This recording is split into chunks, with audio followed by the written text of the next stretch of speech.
Have you ever wondered how China dominated rare earths? Why it's so important for the future of trade, and why the US is quickly trying to de risk from China? But despite what the media will have you believe, this will take longer than the 2 to 5 years that they're saying. The term rare earths is a massive oversimplification.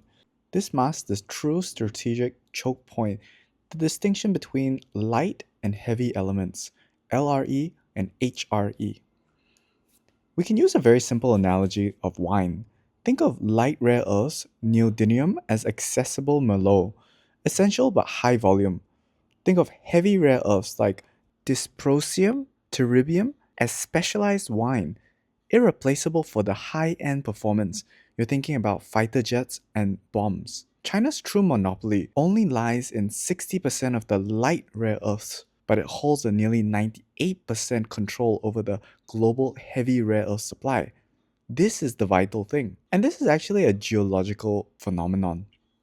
HREs are found in ionized clays, predominantly located around the southern China and northern Myanmar regions, a climate and soil type that's not typically found in the US or Australia. So, despite Australia's mining power and the new trade deal with the US, this is not actually going to assist them in their cultivation of heavy rare earth minerals.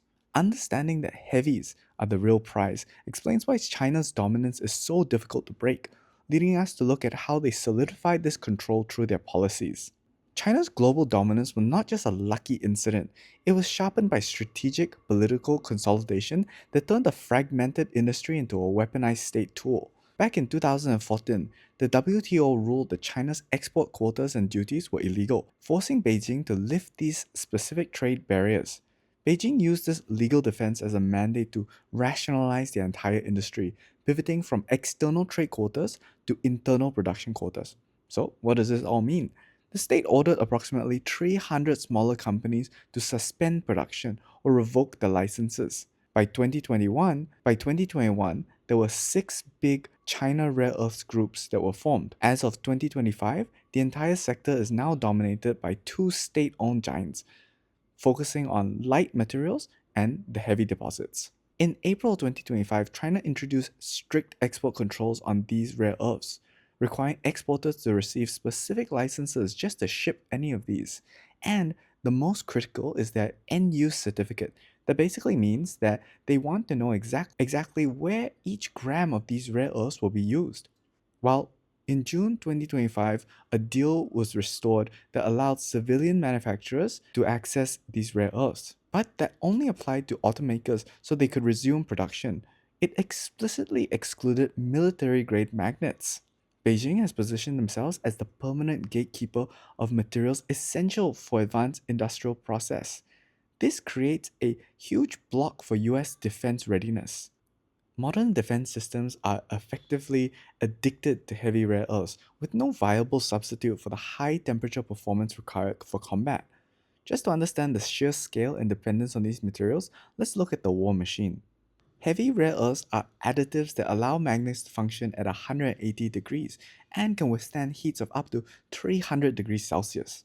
A single F-35 jet requires 900 pounds of rare earths, and a Virginia class submarine requires 9,200 pounds of rare earths.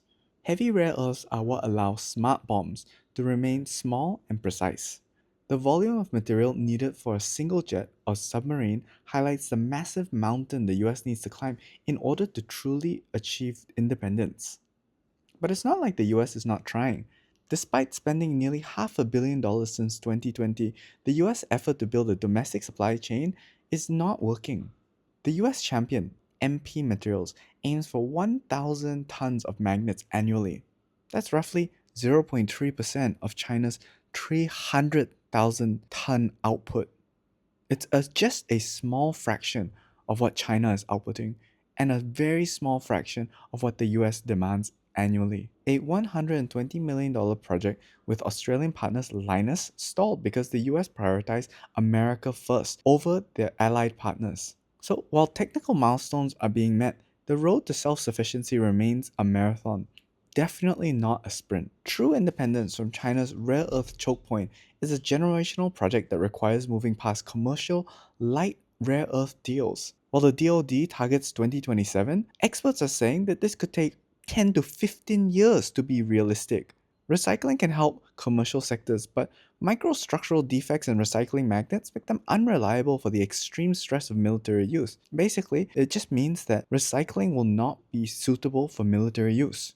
For investors and policymakers, the takeaway is clear. The contest of the 21st century will be won by whoever heals their industrial supply chains. For investors investing in rare earth mining companies, electric vehicle companies, and weapons manufacturers, the story is often framed as a decoupling, but it isn't. What the US is doing is de risking, not disengaging. And de risking industrial systems that took China 25 years to build will not be done quickly. For investors, we have three things that matter for us. First, headlines will constantly overstate the progress. Pilot plans and alliances, trade deals, they will all signal intent, but this is not a solution. Second, China's leverage will persist longer than markets expect. Partial dependence is the base case for the next decade, and anyone who is saying that this will happen in the next year or two definitely have a political agenda. Third, the US China relations are entering into a long industrial cold phase. China has already paid the cost, and the US is choosing to pay it now. Watch where US investments are going.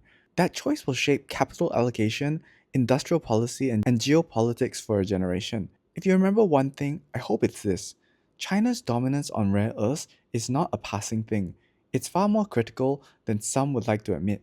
And as the US starts shifting away from its reliance on China, its decade long process, one where false news will hype up the progress.